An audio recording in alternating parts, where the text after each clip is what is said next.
नमस्कार, आप सभी का बहुत बहुत स्वागत है। आप देख रहे हैं किस्सा यूपी का। मैं हूं परवीन शेख। 11 जुलाई से शुरू हो रही कांवड़ यात्रा पर विवाद थमने का नाम नहीं ले रहा है। उत्तर प्रदेश के मुजफ्फरनगर में कांवड़ यात्रा से पहले ढाबे पर काम करने वाले कर्मचारी के कपड़े उतरवाकर चेकिंग करने की कोशिश की गई कि वो हिंदू है या मुसलमान। इस घटना पर अब सियासत तेज हो गई है। मुरादाबाद से समाजवादी पार्टी के पूर्व सांसद एसटी हसन ने इस पर आपत्ति जताई और ऐसा करने वालों की तुलना पुलवामा की घटना के आतंकियों से कर डाली। उन्होंने कहा कि आज धर्म की राजनीति की जा रही है। वहीं कांग्रेस सांसद इमरान मसूद ने कहा कि ये बीजेपी साझा संस्कृति और साझा विरासत को नष्ट करना चाहती है। वहीं इस मामले में हैदराबाद से सांसद असदुद्दीन ओवैसी भी कूद गए हैं। उन्होंने सीएम योगी और बीजेपी पर मुसलमानों को निशाना बनाने का आरोप लगाया।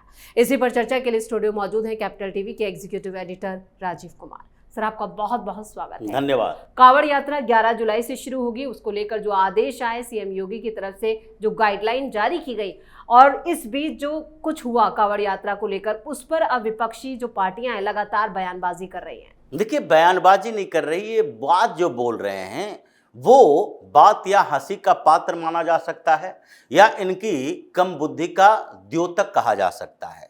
जैसे इमरान मसूद ने भी कहा कि साझा संस्कृति और भारतीय जनता पार्टी धर्म की राजनीति कर रही है। हम लोग साझा संस्कृति वाले लोग हैं और भाजपा धर्म की राजनीति कर रही है। दूसरी तरफ एसटी हसन, ये भी पूर्व सांसद है, समाजवादी पार्टी का नेता, ये भी कह रहा है कि भाई यहाँ पर धर्म की राजनीति हो रही है। जैसे धर्म की राजनीति की शुरुआत अभी ही हुई है 2025 में। उसके बाद ओवैसी भी यही बात बोल रहे हैं, धर्म की राजनीति।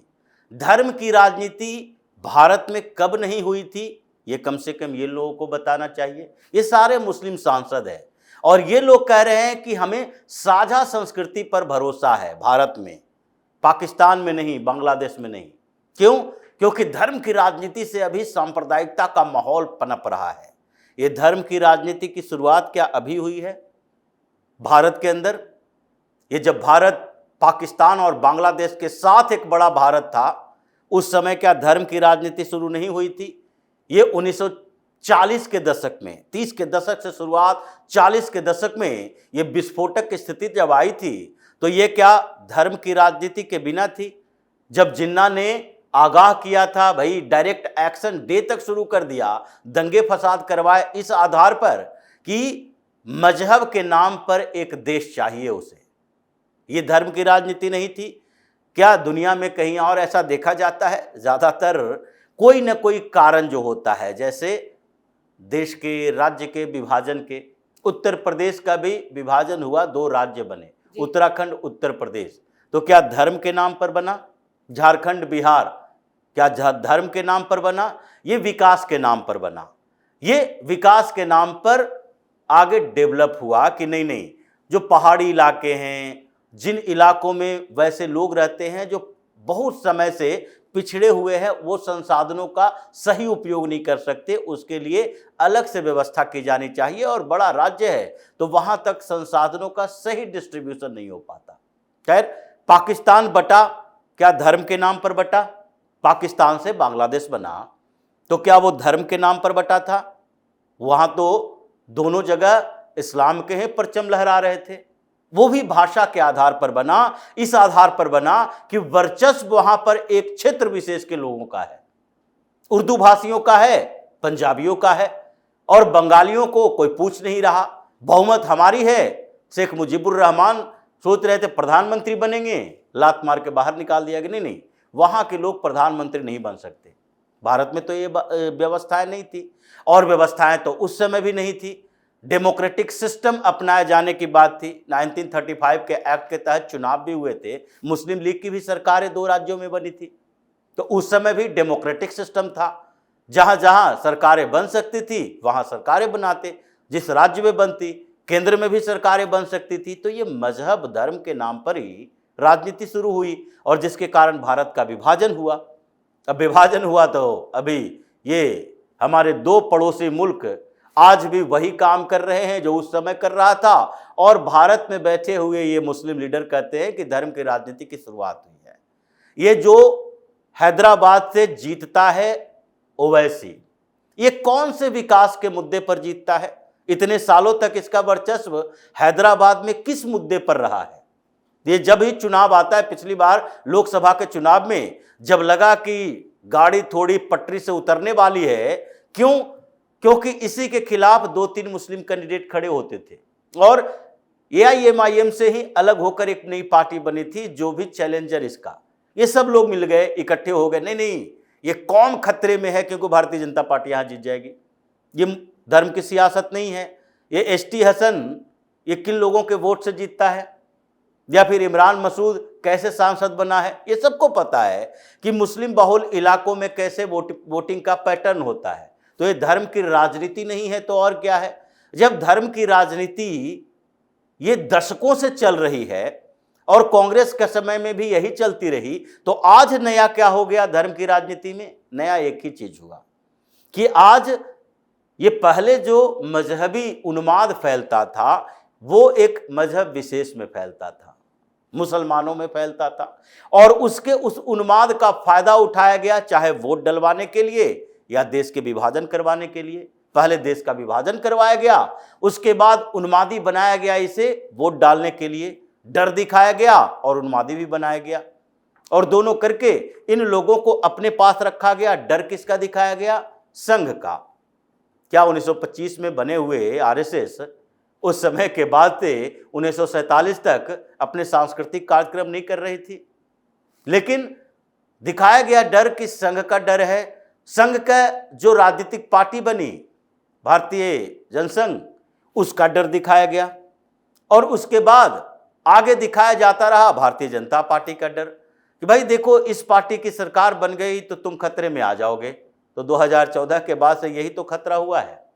आखिरकार ये कांवड़ यात्रा के दौरान जितने ये जो ऑल इंडिया इमाम एसोसिएशन है वो भी विरोध कर रहा है कि भाई कई क्षेत्र ऐसे हैं वहां पर मीट शॉप बंद नहीं होने चाहिए, कांवड़िया जा रहे हैं वहां पर मीट की दुकान खोल के बैठे रहो। कांवड़िया जा रहे हैं और उस रूट पर सारे मीट की दुकानों में आगे मुर्गा टांग के रखो, बकरा टांग के रखो, ये इन लोगों को पसंद है। तो ये कह रहे हैं कि मीट की दुकानें क्यों बंद होनी चाहिए, ये नहीं होनी चाहिए, उस रूट पर भी मीट की दुकानें खुली होनी चाहिए। फिर ये दूसरी बात ये कह रहे हैं कि नहीं उत्तराखंड उत्तर प्रदेश दोनों ही जगह पर ये लाइसेंस क्यों देखे जा रहे हैं, नाम क्यों देखे जा रहे हैं।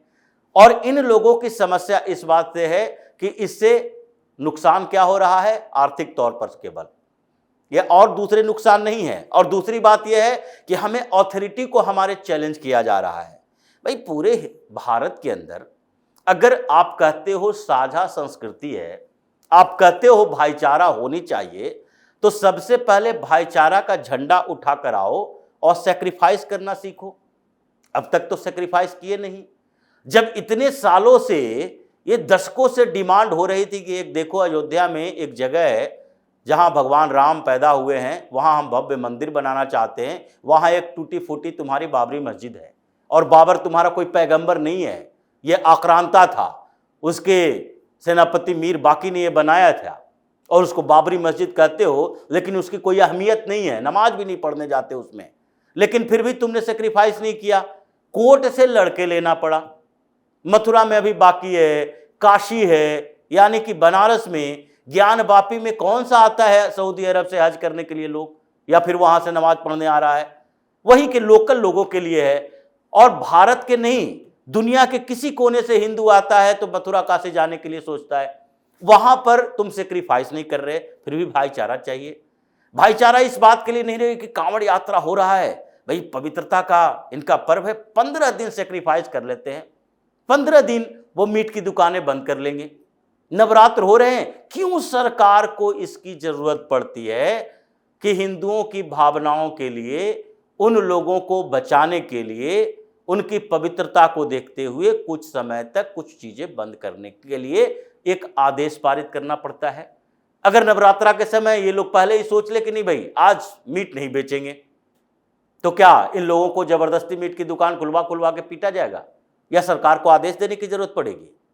क्या ऐसा होता है किसी दुनिया के किसी देश में? अगर ये सारे इस्लामिक कंट्री में जाकर देख ले और कहें कि रोजा के समय में ये जो छापेमारियां चलती है, दिन दिन में हंगामा चलता है, ये रोजा नहीं किए हो ढाबा खुलेगा ही नहीं 5 बजे के पहले, सूर्यास्त के बाद ही ढाबा खुलेगा। उसके बाद ही आप जाकर रोजा तोड़ सकते हो वहां।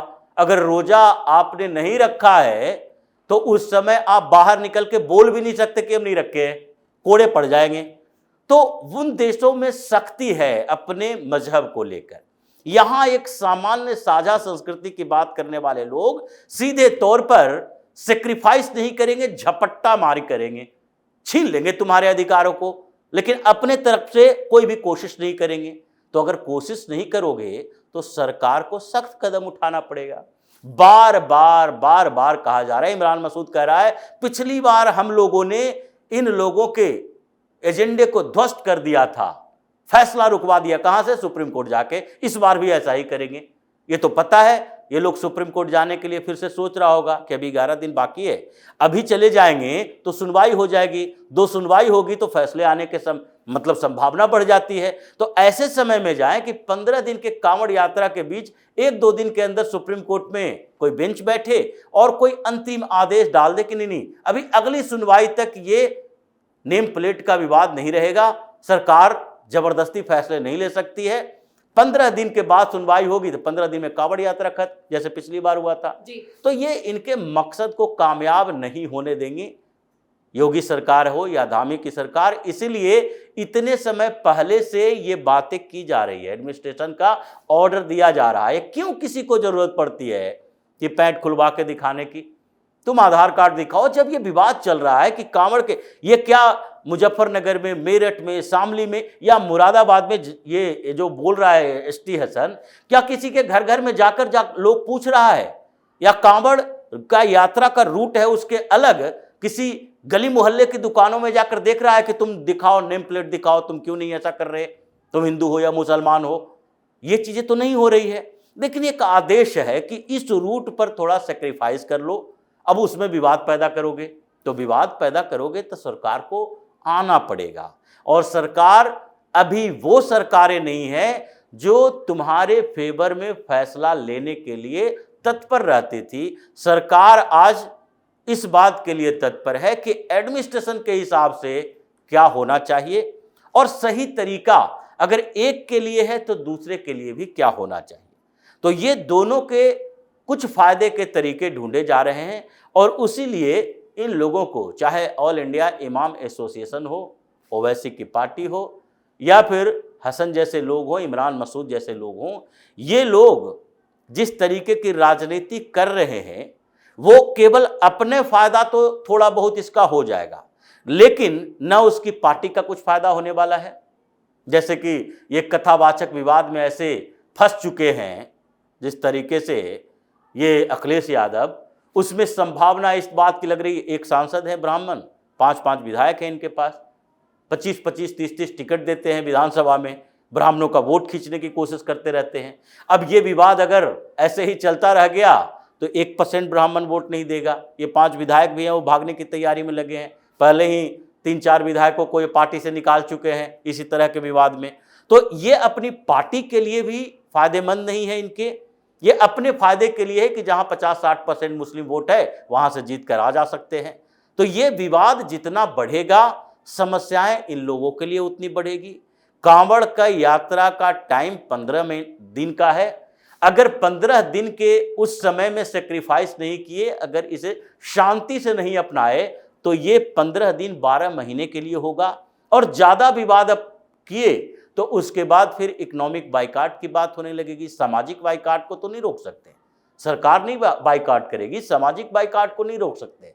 अगर सोशल बाइकाट होना शुरू हो गया तो फिर इकोनॉमी भी चरमरा जाएगी। इसलिए इन चीजों को सीमित रखना चाहिए कि जो ऐसी चीजों में अगर हिंदू पक्ष से भी राजनीति करना चाहता है उसको भी दबाव में आना पड़ेगा कि खुद ही ये लोग सेक्रीफाइस कर रहा है। अगर इसे बढ़ाएगा तो ये मामला इतना बढ़ेगा कि आगे इन मुस्लिम लीडर्स के लिए भी मुश्किल होगा और जो दुकान चला रहे मुसलमान हैं उनके लिए भी समस्याएं पैदा हो जाएगी। इस तमाम जानकारी के लिए और सटीक विश्लेषण के लिए आपका बहुत बहुत धन्यवाद।